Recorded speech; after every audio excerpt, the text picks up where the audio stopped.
बंगाल जिला सिलीगुड़ी शहर पर मिलनपल्ली इलाके की चंचलिया इलाके में आग लगने से इलाका में मची हड़कंप। शुक्रवार की दोपहर पुरैनिक के वार्ड नंबर 25 के मिलनपल्ली इलाके के निवासियों में हड़कंप मच गया है। मालूम हो कि घर का मालिक घर बंद कर उस वक्त काम से घर से बाहर था और पड़ोसियों ने अचानक घर से धुआं निकलता देखा। इसके बाद फायर ब्रिगेड को सूचना दी गयी।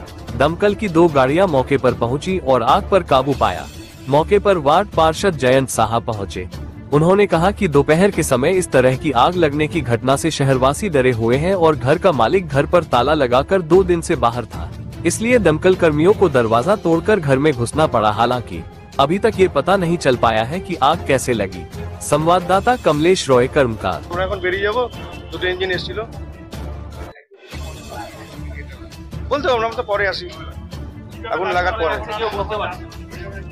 এটা ফায়ার ব্রিগেড কোনোদিনই বলতে পারবে না, কারণ আগুন লাগার পরে খবর পাই, তারপরে আমরা যাই। আমরা দরজা খোলাই পেয়েছি। আমরা হ্যাঁ ছিল, বিছানার মধ্যে একটু আগুন ছিল, ওটা নিভিয়ে দিয়েছি আমরা। একটা খাটের মধ্যে যার ধুয়োতে যদি কিছু কালো হয়ে যায়, রেসিডেন্সিয়াল ঘর একদম ফুল কন্ট্রোলে। আমরা এখন বেরিয়ে যাবো। 2টো শিলিগুড়ি ফার্স্ট। ঠিক আছে, থ্যাংক ইউ। আশ্চর্যের বিষয় যে ব্যক্তি 3 দিন ধরে ঘরে নেই এবং আজকে সকাল 11টার দিকে এই অঞ্চলে ইলেকট্রিক সাপ্লাইও বন্ধ আছে, তথাপি আগুনটা তারপরে দেখা গেছে, ধোঁয়া দেখা গেছে।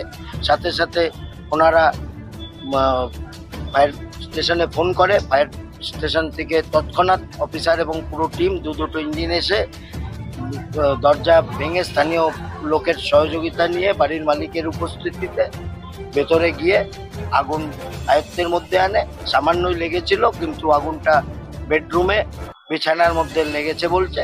কী কারণে লেগেছে সেটা ফায়ার ব্রিগেড কর্তৃপক্ষ আছে, তারা পরবর্তীতে নিশ্চয়ই খতিয়ে দেখবে। এবং এইভাবে যারা ঘর বন্ধ করে চলে যাচ্ছে, বারবার প্রশাসন, ফায়ার ব্রিগেড, ইলেকট্রিসিটি বোর্ড থেকে এক তো দেশের জাতীয় সম্পদ ইলেকট্রিসিটি, সেই মেইন সুইচটা যদি বন্ধ করে যায়, তাহলে কিন্তু মেইন সুইচ বন্ধ যদি থাকতো তাহলে আমরা ধরেই নিতাম যে কোনো শর্ট সার্কিট হয়নি। তো এই বিষয়ে বাড়িওয়ালাও আমার সাথে আছে, ওনার সাথেও কথা হলো, ওনাকেও বললাম ভাড়াটিয়ারা যদি যায় আউট অফ স্টেশনে বেশ কিছু দিনের জন্য মেইন সুইচটা অবশ্যই আগামী দিনে বন্ধ করবে। এবং সবারই কপাল ভালো যে অল্পের মধ্য দিয়ে ফায়ার ব্রিগেড দ্রুততার সাথে, দায়িত্বের সাথে এখানে পৌঁছে তাদের কাজটা করছে। সবাইকে ফায়ার ব্রিগেডের অফিসারদের ধন্যবাদ জানাই। এবং লোকাল লোক যারা দেখে তৎক্ষণাৎ কি হয়েছে না ভেবেই ফায়ার ব্রিগেডকে ফোন করেছে।